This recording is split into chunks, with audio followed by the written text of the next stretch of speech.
Time now for your forewarned weather with Nate Larson. You know, Nate, we shouldn't be surprised. Mother Nature is always king, and she can do whatever she wants to do. But that's some pretty crazy video to see there from Mexico. Yeah, horrific. And unfortunately, hurricane season, usually goes through early November before it really winds down. So hopefully they can recover quickly. Beautiful shots here in northern Utah. Can't complain too much about the weather. We've got the cold, of course. Still seeing some of fall in full swing. In fact, this is up Logan Canyon. Carol Dyer again just nailing it with the shots today of some of the river coming down the canyon, as well as some of the bright color we're still seeing out there. A bit breezy tonight will add to some of the feels like temperature, but overall not terrible as far as temperatures right now, but we're going to continue to plummet across northern Utah as cool air is moving in, or chilly, frigid air from the north. 46 was the high today, so notice it's almost 15 degrees cooler than normal. Record of 79 degrees back in 1990. Even our overnight lows trending below average. We hit freezing this morning. 39 is a normal overnight low. Sunset 6:29. Yeah, we're certainly starting to see really shorter days and longer nights as we get close to that winter solstice. Wind speeds right now elevated, 18-mile-per-hour winds in Provo, 19 in St. George. There is a wind advisory for southwestern Utah in lower Washington County through tomorrow late morning. Could see gusts up to 55 miles per hour. I think it's mainly over the higher elevations of southwest Utah. We're seeing not quite as blustery winds, at least in the lower parts of the valley, as our storm system continues to move through. So the storm is bringing freezing cold temperatures as far south as southern Utah.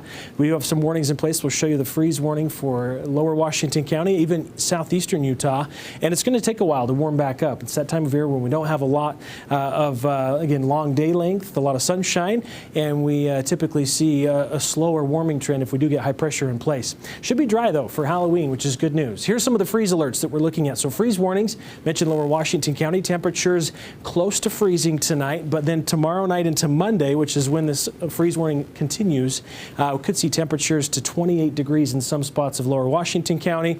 How about for southeastern Utah? So areas like Moab, Blanding, Bluff, temperatures tomorrow night into Monday. This is a freeze watch. Will likely get upgraded to a freeze warning tomorrow. We'll see temperatures in the upper teens, if not low 20s tomorrow. So tonight's forecast, just above freezing for areas like Blanding and Moab, 35 in St. George, 18 in Cedar City, 20s, even teens across northern Utah, just 11 for the overnight low in Rock Springs.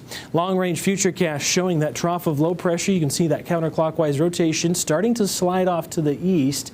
As it does, we'll continue to see northwest flow. This is going to keep our temperatures cooler than normal as well. So it's not just the low sun angle, the limited amount of daylight, but it's also the direction our air mass is coming from. So it's colder up to the north of us. High pressure eventually pushes the storm track, that northwest flow, to the east of us. We'll see more of a westerly flow, eventually a southwest flow with a nice warm up. We get a storm passing north of us. This is Wednesday, so Tuesday into Wednesday, pretty quiet. Some high in the sky clouds late on Halloween, overnight into Wednesday. Could have some more clouds to deal with. Otherwise, quite a bit of sunshine remaining with high pressure keeping the storm track to the north of us. And we'll continue to see dry weather until maybe the end of next work week. Might get clipped by a storm system. It's not looking very impressive right now. In fact, wet weather potential late Thursday into Friday. Only a slight chance right now of any shower activity. Pretty minimal as far as moisture content as we look out into the next 7 days. Highs tomorrow, 40s again for northern Utah. 34 though, Evanston, chilly temperatures, very cold tomorrow for our highs. Upper 50s for St. George, low 40s for areas like Cedar City and Beaver. And if we look ahead towards Halloween again on Tuesday, really not a terrible trick-or-treat forecast for the entire state. Temperatures cooler than normal. We'll start off in the 50s if you're heading out early, but as the sun goes down, we'll drop into the 40s. It's going to be dry, which is great news. Nice stretch of weather as we get into Halloween. St. George then, 59 degrees, windy conditions tomorrow and on Monday. We're looking at 62 for the high on Monday, 67 on Tuesday, upper 60s on Wednesday. Plan on temperatures back in the 70s. Going to be nice Thursday, Friday, into the next weekend with those mid-70s and sunshine. Can't complain about the weather in St. George by next weekend. Wasatch Front, 46, breezy winds, upper 40s on Monday, so cooler than normal still by a good 10, almost 15 degrees. Closer to average temperatures for Halloween, but still normal highs about 60 degrees for us this time of year. Average on Wednesday, partly cloudy. Then we're slightly above average with southwest flow ahead of our next slight chance of moisture. Some clouds on Thursday, slight chance of moisture on Friday. Mid-60s again on Saturday. Only about a 20% chance of some rain showers at this point. Emily?